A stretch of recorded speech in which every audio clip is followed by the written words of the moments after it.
Tol, diyan ka pala. Ba't naman tayo dyan? Tol, naano mo na ba sa NSTP natin? Ano yun, pre? May nabasa akong isa eh. Freedom, title nga, burden ng dahan. Wala, pre, hindi ko alam yun eh. Ito ko sa Kalayaan, gusto mo kwento ko sa'yo? Sige, pre, kwento mo. Teka. Alam mo, isang araw, isang batang lalaki, naglalakad sa parke, nakapulit siya ng ibon. Bus ka dyan.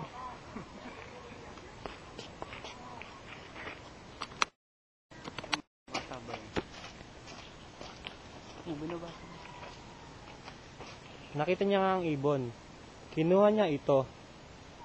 At saka gusto ang malaman kung anong kalagayan ng ibon, lumapit siya sa isang matanda.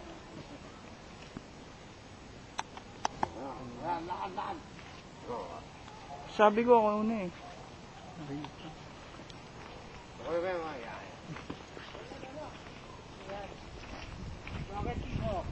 Sabihin niyo nga po sa akin kung ang ibong ito ay boy.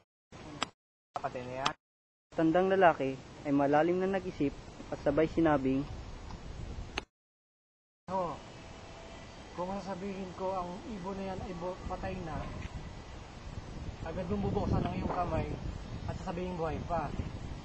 Ngunit kung sasabihin ko ang ibon na yan ay buhay pa, agad mo siyang dudurugin at sasabihin patay na.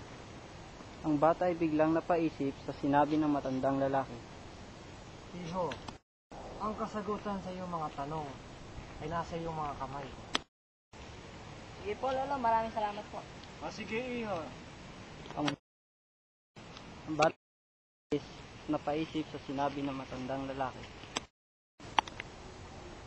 Sa pag-alis ng bata, naisip niya na pakawalan na ng ibon dahil meron din tong kalayaan.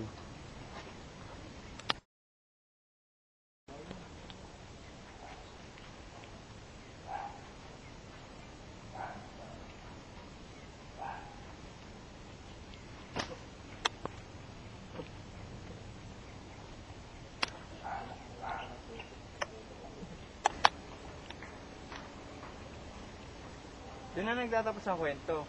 Ano nga pre, ano nga pala natutunan mo doon? Ganda pala pre ng kwento, no? Siyempre, Ang aral na napulot ko doon, binigyan tayo ng ating Panginoon ng sariling buhay at pinagkaloob niya rin sa atin ang kalayaan upang pumili kung ano ang gagawin natin sa ating buhay. tama. Sa katunayan, ang sagot sa ating mga pangarap ay nasa ating mga kamay. May kakayahan din tayo at lakas upang matupad dito.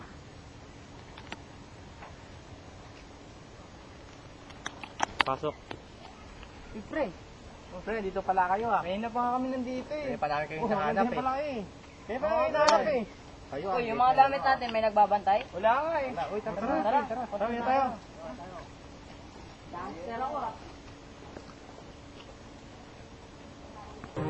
Ang bayan kong Pilipinas, lupain ng ginto't bulaklak, pag-ibig na sa kanyang pala, nag-alay ng ganda dilat, at sa kanyang yumi at ganda, dayuhan ay nahalina.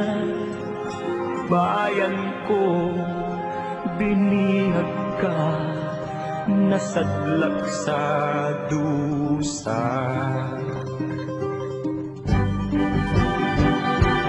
Ibon mang may layang lumipad, kulungin mo at umiiyak.